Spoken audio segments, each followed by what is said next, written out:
بسم اللہ الرحمن الرحیم۔ شروع کرتا ہوں اللہ کے پاک نام سے جو بہت بڑا مہربان نہایت رحم والا ہے۔ دوستوں، بہنوں، بھائیوں، بزرگوں، تاریخ اسلام میں محمد بن قاسم کی 23 نمبر قسط آپ کے سامنے پیش خدمت ہے، اور اس میں ہم بیان کر رہے ہیں راجہ دار کی جیل میں گنگو اپنی زندگی میں کبھی اس قدر پریشان نہیں ہوا تھا۔ وہ سر جھکائے کھڑا تھا۔ جے رام نے آگے بڑھ کر اس کے کندھے پر ہاتھ رکھتے ہوئے کہا، گنگو، اگر تم خلوص دل سے زبیر اور اس کے ساتھیوں کو چھڑانا چاہتے ہو تو یہ معاملہ چند دن کے لیے مجھ پر چھوڑ دو۔ مجھے امید ہے کہ راجہ صحیح خطرات سے باخبر ہو کر انہیں قید میں رکھنے کی جرت نہیں کرے گا۔ اگر اس نے میری بات نہ سنی تو میں تمہارے پاس چلا آؤں گا اور پھر ہم کوئی اور تدبیر سوچیں گے۔ لیکن خالد کی بہن کہاں ہے؟ گنگو نے جواب دیا، وہ بھی ہمارے ساتھ ہے، وہ جہاز پر زخمی ہو گئی تھی، اب وہ کیسی ہے؟ اس سوال کے جواب میں خالد بولا، اب وہ پہلے سے اچھی ہے، لیکن زخم ابھی تک مندمل نہیں ہوا ہے۔ میں مایا دیوی کے شکر گزار ہوں، انہوں نے اس کی تیمارداری میں بہت تکلیف اٹھائی۔ گنگو نے کہا، جے رام، اگر پرتاپ رائے نے راجہ کے حکم سے جہاز لوٹے ہیں تو مجھے یقین نہیں کہ وہ قیدیوں کو چھوڑنے کے لیے تیار ہوگا۔ میرے خیال میں وہ اس بات کی کوشش کرے گا کہ یہ خبر سندھ سے باہر نہ نکلے۔ برہمن آباد میں ایسے قید خانے ہیں جہاں سے صرف موت کی صورت میں انسان باہر نکلتا ہے۔ اس خبر کو مکران یا بصرے تک پہنچنا ضروری ہے۔ اگر ان کی حکومت نے مداخلت کی تو راجہ یقیناً قیدیوں کو چھوڑ دے گا۔ جے رام نے کہا، اگر خالد جانا چاہے تو میں اسے سرحد کے پار پہنچا دینے کی ذمہ داری لیتا ہوں۔ گنگو نے جواب دیا، خالد کو میں بھی سرحد کے پار پہنچا سکتا ہوں، لیکن جب تک اس کی بہن تندرست نہیں ہوتی اس کے لیے جانا ممکن نہیں۔ اس کے علاوہ عربوں کی فوجیں اس وقت ترکستان اور افریقہ میں لڑ رہی ہیں۔ ممکن ہے کہ وہ سپاہیوں کی قلت کے پیش نظر سندھ کے ساتھ بگاڑ پسند نہ کریں۔ خالد کا خیال ہے کہ اگر زبیر کسی طرح رہا ہو جائے تو یہ مہم اس کے لیے بہت آسان ہوگی۔ وہ بصرہ اور دمشق کے ہر بااثر آدمی کو جانتا ہے۔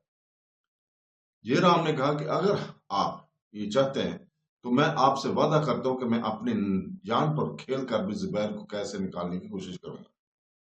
مایا نے کہا، بھیا تم سب کچھ کر سکتے ہو، زبیر کی رہائی کی کوشش ضرور کرو۔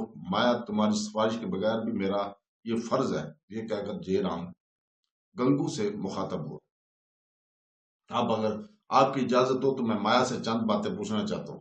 گنگو کا اشارہ پا کر اس کے ساتھی وہاں سے کھسک گئے۔ گنگو نے ایک طرف ہو کر خالد سے کہا، تم ناہید کے پاس جاؤ اور اگر وہ قیدیوں کو کوئی پیغام بھیجنا چاہتی ہے تو اس سے پوچھ کر آؤ۔ خالد اور اندر داخل ہوا تو ناہید دروازے کی آڑ میں کھڑی تھی۔ اس نے کہا، ناہید، تمہیں ذرا افاقہ ہوتا ہے تو تم چلنے پھرنے لگتی ہو، تمہیں بستر پر لیٹنا چاہیے۔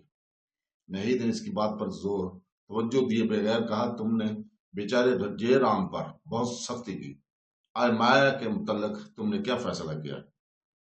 خالد نے جواب دیا، مایا کے متعلق ابھی تک کوئی فیصلہ نہیں ہوا، وہ بہن بھائی آپس میں باتیں کر رہے ہیں، غالباً وہ اس کے ساتھ چلی جائے گی۔ جے رام نے زبیر کی قید سے چھڑانے کا وعدہ کیا ہے، وہ رہا ہوتے ہی مکران کے راستے بصرہ پہنچ کر ہماری سرگزشت سنائے گا۔ عورتوں اور بچوں کو رہا ہونے کے لیے اس کے سوا اور کوئی صورت نہیں کہ ہماری حکومت اس معاملے میں مداخلت کرے۔ ناہید نے کہا، میں یہ باتیں سن چکی ہوں، لیکن مجھے ڈر ہے کہ جس طرح ابا جان کے معاملے میں حکومت سندھ نے مکران کے گورنر کو ٹال دیا تھا، اسی طرح یہ معاملہ بھی رفع دفع ہو جائے گا۔ میں نے سنا کہ بصرہ کا حاکم بہت جابر ہے، لیکن سندھ کے طرف متوجہ نہ ہونے کے لیے اس کے پاس معقول بہانہ ہے کہ عرب کے تمام افواج ایشیا اور افریقہ میں برسر پیکار ہے۔ خالد نے پریشان ہو کر کہا، میری سمجھ میں کچھ نہیں آتا، لیکن میں خدا کی رحمت سے مایوس نہیں، وہ ضرور ہماری مدد کرے گا۔ ناہید نے کہا، میں نے ایک تجویز سوچی ہے، میں بصرہ کے حاکم کو خط لکھتی ہوں، اگر جے رام زبیر کو رہا کروا سکے تو اسے کہو یہ خط اس کے حوالے کر دے۔ اگر بالفرض میرا خط حاکم بصرہ کو متاثر نہ کر سکا تو بصرہ کی عوام اس سے ضرور متاثر ہوں گے۔ میں خواب میں مسلمانوں کو قید خانے کے دروازے توڑتے ہوئے دیکھ چکی ہوں، مجھے اپنے خواب کے صحیح ہونے کا یقین ہے۔ تو تم اندر جا کر خط لکھو، لیکن کسی چیز پر لکھو گی؟ کس چیز پر لکھو گی؟